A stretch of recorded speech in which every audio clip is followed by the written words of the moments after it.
বরিশালের গৌরনদীতে দিনব্যাপী পূজা মণ্ডপ পরিদর্শন করেছেন মাঠ প্রশাসন।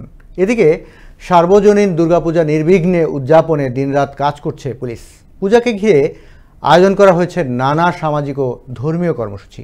বিস্তারিত জানাচ্ছেন বরিশাল ব্যুরো প্রধান কাজী আল আমিন। বরিশালের গৌরনদীতে আসন্ন শারদীয় দুর্গাপূজা উপলক্ষে বিভিন্ন পূজা মণ্ডপ পরিদর্শন করেছেন উপজেলা নির্বাহী অফিসার ও প্রশাসক মেহেদী হাসান। গতকাল সন্ধ্যায় পৌরসভা সহ উপজেলার কয়েকটি পূজা মণ্ডপ ঘুরে পরিদর্শন শেষে পূজা উদযাপন কমিটির সদস্যদের সঙ্গে কথা বলে সার্বিক প্রস্তুতির খোঁজখবর নেন তিনি। দুর্গাপূজাকে কেন্দ্র করে আমাদের উপজেলা প্রশাসন, আইনশৃঙ্খলা রক্ষাকারী বাহিনী এবং গোয়েন্দা সংস্থা সক্রিয়ভাবে কাজ করছে এবং সরকারি যে সহায়তা ছিল সেটা ইতিমধ্যে ওনাদের বুঝিয়ে দেওয়া হয়েছে এবং সরকারি যে নির্দেশনা এটা যথাযথভাবে পালন করছে কিনা আজকে আমরা সকলে মিলে সেটা ভিজিট করে দেখতেছি এবং আমি আশা করব সকলে শেষ দিন পর্যন্ত সহযোগিতা অব্যাহত রাখবে এবং সকলের সহায়তায় আমরা একটি শান্তিপূর্ণ দুর্গা উৎসব উদযাপন আমরা গৌরনদীতে দেখতে পাবো। সর্বত্র ধর্মীয় সম্প্রীতির আবহে এবারের দুর্গাপূজা আনন্দ উচ্ছ্বাসে পরিপূর্ণ হয়ে উঠেছে। তবে সার্বক্ষণিক আইনশৃঙ্খলার দায়িত্বে রয়েছে গৌরনদী মডেল থানা পুলিশ।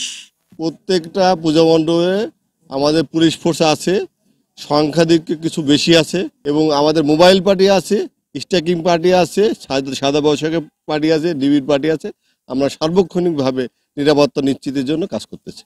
উপজেলায় মোট ৭৬টি পূজা মণ্ডপের মধ্যে বিশেষ উল্লেখযোগ্য হল নলছিরা ইউনিয়নের নিম্ন নবদ্বীপ শ্রী শ্রী হরি ও দুর্গা মন্দির। জনশ্রুতি রয়েছে ওই এলাকায় বসবাসরত ৩৯২ জন ব্রাহ্মণের নামে নাম করা হয়েছে মন্দিরের। পুজোকে ঘিরে আয়োজন করা হয়েছে নানান সামাজিক ও ধর্মীয় কর্মসূচি।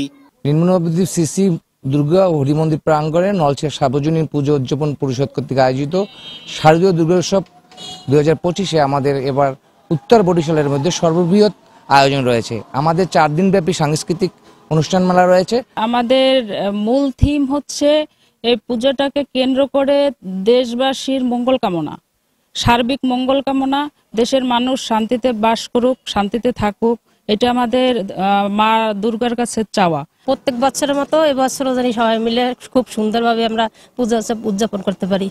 প্রতি বছর নয়, এবছরও নানান আয়োজনে শারদীয় দুর্গাপূজা উদযাপন হবে। সেক্ষেত্রে প্রার্থনার মাধ্যমে ধর্মীয় উগ্রতা নিরসনের প্রত্যাশা সনাতন ধর্মাবলম্বীদের। কাজী আল আমিন, আনন্দ টিভি, গৌরনদী, বরিশাল।